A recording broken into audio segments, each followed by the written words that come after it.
Perkenalkan, nama saya Gloria Stefani.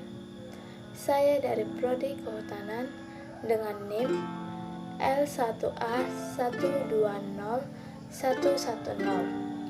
Di sini saya ingin mempresentasikan tugas bahasa Indonesia, yaitu yang pertama, fungsi dan kedudukan bahasa Indonesia, yang kedua, hakikat bahasa baku, yang ketiga, ciri-ciri bahasa baku dan tidak bahasa baku.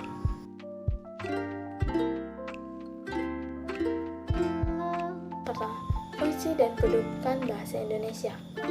Fungsi utama bahasa Indonesia adalah sebagai alat komunikasi baik secara lisan maupun tulisan.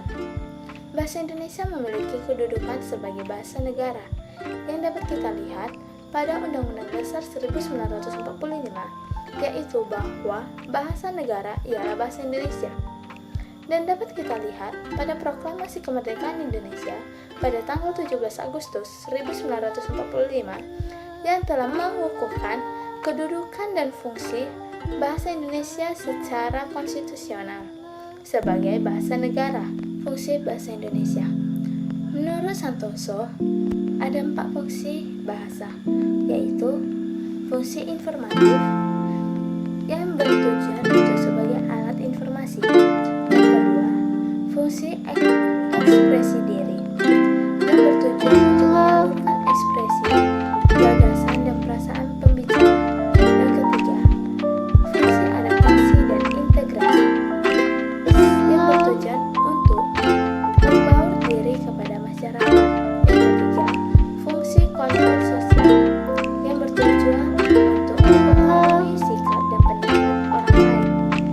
Dan ada juga fungsi bahasa Indonesia dalam berbagai kedudukan, yaitu fungsi bahasa persatuan, pemersatuan suku, agama, ras, golongan yang ada di Indonesia dari Sabang sampai Merauke. Fungsi ini sudah dicanangkan dalam Sumpah Pemuda.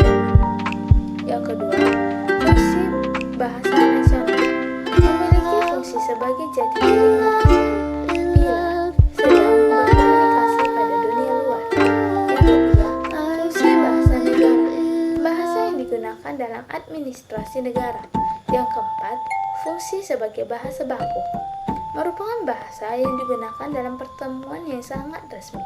Adapun secara khusus, bahasa nasional berfungsi untuk sebagai bahasa resmi negara, sebagai bahasa pengantar dalam dunia pendidikan, sebagai bahasa untuk kepentingan perencanaan dan pelaksanaan pembangunan nasional, dan sebagai bahasa berfungsi untuk alat pengembangan kebudayaan. Hakikat bahasa baku. Bahasa baku adalah kata yang telah disesuaikan dengan kaidah atau pedoman bahasa yang sudah ditentukan oleh KBBI. Hakikatnya yaitu sistem. Sistem memiliki lambang bahasa yang bersifat arbitrer, yaitu tidak ada ketentuan untuk hubungan sesuatu lambang, bunyi dengan benda atau konsep. Ciri-ciri bahasa baku dan tidak baku. Ciri-ciri bahasa baku yaitu tidak dipengaruhi oleh bahasa daerah, tidak dipengaruhi oleh bahasa asing, merupakan bahasa percakapan yang resmi, tidak mengandung hiperkorek, tidak mengandung pleonasme, dan tidak terkontaminasi dan tidak lancau, digunakan sesuai dengan konteks kalimat, memiliki pemakaian imbuhan, dan bersifat eksplisit. Ciri-ciri bahasa tidak baku yaitu digunakan dalam bahasa sehari-hari, bentuknya mudah berubah-ubah, sudah dipengaruhi oleh perkembangan zaman, dan sudah dipengaruhi oleh bahasa asing atau bahasa daerah.